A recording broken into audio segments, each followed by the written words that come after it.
Hello guys, Assalamu alaikum. মই নাজমাই মোৰ অন্য এটি ভিডিঅ'ত আপোনালোক সকলোকে স্বাগতম জনাইছোঁ। আজিৰ ভিডিঅ'টো মই লৈ আহিছোঁ আপোনালোকৰ কাৰণে এটা খুব ধুনীয়া ফেস মাস্ক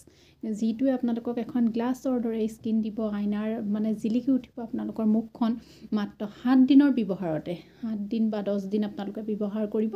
তাৰ পাছত চাব আপোনালোকৰ স্কিন টোনটো কিমান মানে অলপ আপগ্ৰেড হ'ব একেবাৰেতো মানে মানুহ এজন ধৰক কলাৰ পৰা একেবাৰে বগা হৈ নাযায় কিন্তু 1-2 পৰিমাণে হ'লেও আপগ্ৰেড হ'ব স্কিনৰ বেয়া লেতেৰা যিবিলাক আছে সেইবিলাক আঁতৰি পৰিষ্কাৰ হৈ যাব খালি আপোনালোকে এইটো মানে এটা ৰুটিন হিচাপে ল'ব লাগিব যে ৰাতি হোৱাৰ আগত আমি এই পেকটো এবাৰ হ'লেও ইউজ কৰিমেই মানে 7 দিন বা 10 দিন আপোনালোকে এই পেকটো লাগাতাৰ ইউজ কৰক তাৰপিছত আপোনালোকে ইয়াৰ ৰিজাল্ট পাব বহুত বেছি ভাল ৰিজাল্ট পাব তাৰপিছত আপোনালোকে মোক কমেণ্ট কৰি জনাব যদি আপোনালোকে এই ৰেমেডিটো ইউজ কৰে তেতিয়াহ'লে আজি ভিডিঅ'টো আৰম্ভ কৰোঁ আজি ভিডিঅ'টো মই একদম সাধাৰণ কেইটামান নেচাৰেল বস্তুৰে আপোনালোকক এই মাস্কটো বনাই দেখুৱাম মই লগতে লগাইও দেখুৱাম আৰু আপোনালোকে তেনেদৰে বনাই ইনষ্টেন্ট মানে লগত বনাব লগত লগাব তেনেকৈ 7 দিন বা 10 দিন আপোনালোকে ইউজ কৰক দেখিব আপোনালোকৰ স্কিন টোনটো অকণমান হ'লেও মানে 1-2% হ'লেও আপগ্ৰেড হ'ব আৰু 2 নম্বৰটো 1-2%টো মই কৈছোঁহে কিন্তু বহুতখিনি মানে আপগ্ৰেড হ'ব আৰু 2 নম্বৰ কথা আপোনালোকৰ বহুত বেছি ভাল লাগিব চাফা লাগিব পৰিষ্কাৰ লাগিব আৰু তেনেহ'লে ভিডিঅ'টো আৰম্ভ কৰোঁ চাই থাকক তাৰ কাৰণে মই এটা পাত্ৰত লৈ লৈছোঁ এয়া 1 চামুচ আৰু 1 চামুচ দিম পিঠাগুড়ি দিছোঁ আৰু পিঠাগুড়ি আমাৰ স্কিনৰ কাৰণে কিমান ভাল আপোনালোকে জানেও পিঠাগুড়ি দি স্ক্ৰাব কৰাও মই আগতে দেখাইছোঁ কিমান চাফা হৈ যায় আৰু তাৰ ওপৰতে দিম এয়া ভাতৰ মাৰ হয় এটা ভাতৰ মাৰ কাঢ়ি থোৱা ঠাণ্ডা কৰাৰ পাছত এয়া দিছোঁ এয়া প্ৰায় 3 চামুচ দিছোঁ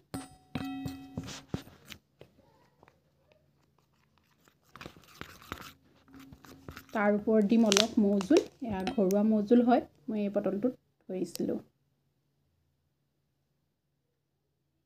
এয়া 1 চামুচমান মৌজোল দিছোঁ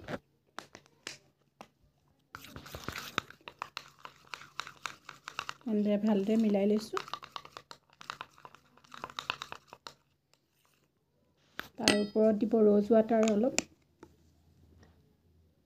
4-5 টোপালমান দিছোঁ আৰু বেছি নহয় আৰু একেবাৰে লাষ্ট ইনগ্ৰেডিয়েণ্টছ এটা দিম সেইটো হৈছে গাখীৰ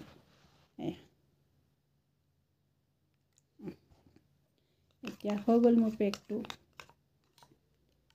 অলপ পনীয়া যেন লাগিছে মানে গাখীৰৰ বা মাৰৰ পৰিমাণটো অকণমান বেছি হ'ল চাগে একো নাই অকণমান 1 চামুচ পিঠাগুড়ি আৰু মিলাই দিম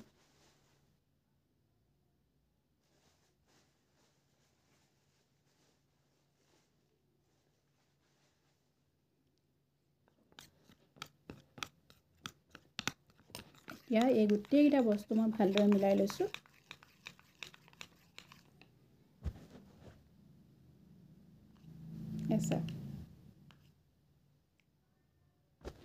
এতিয়া মই মুখত লগাই দেখুৱাম আপোনালোকক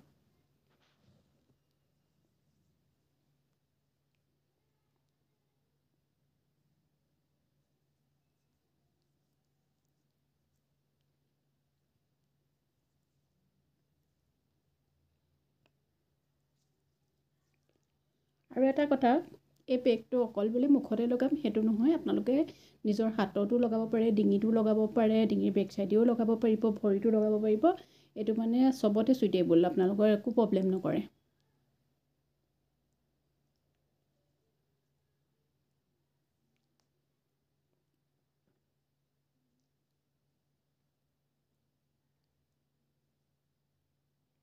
দেখিলেনে কিমান সাধাৰণ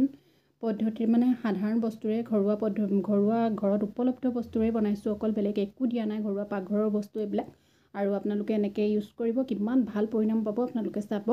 আৰু এইটো আপোনালোকে ৰুটিন হিচাপে লওক ৰাতি শোৱাৰ আগতে এইটো পেক এবাৰ লগামে আৰু এই পেকটো লগাই 15 মিনিট বা 20 মিনিট ৰাখিব তাৰপিছত ঠাণ্ডা পৰিষ্কাৰ পানীৰে ধুই দিব আৰু তাৰপিছত আপোনালোকে ৰাতি মুখত যি লগায় আৰু বা কোনোবাই নাৰিকল তেল লগায় শুব পাৰে কোনোবাই কিবা ময়শ্চাৰাইজাৰ লগাব পাৰে বা মই কাল আগৰ ভিডিঅ'টোত দেখাইছিলোঁ এটা ঘৰুৱা নাইট ক্ৰীম বনোৱা দেখাইছিলোঁ তেনেকৈ যদি বনাই লৈ লগাব পাৰিব তেনেকৈ লগাই আপোনালোকে শুই দিব কিন্তু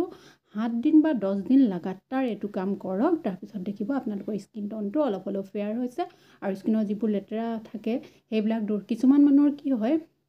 স্কিন টোনটো মানে উজ্জ্বল থাকিলেও কিছুমান ৰদে ৰাখে বা কিছুমান লেতেৰা সোমাই প্ৰদূষণৰ কাৰণেও অপৰিষ্কাৰ হৈ যায়, সেইবিলাক এই পেকটোৱে পৰিষ্কাৰ কৰি পেলাব। আৰু আপোনালোকে এই ফেচ মাস্কটো ব্যৱহাৰ কৰক এখন গ্লাছৰ দৰে উজ্জ্বল মানে স্কিন পাবৰ কাৰণে। আপোনালোকে যদি ভিডিঅ'টো ভাল লাগিলে লাইক কৰিব, শ্বেয়াৰ কৰিব, ছাবস্ক্ৰাইব কৰিব। আজিলৈ ধন্যবাদ।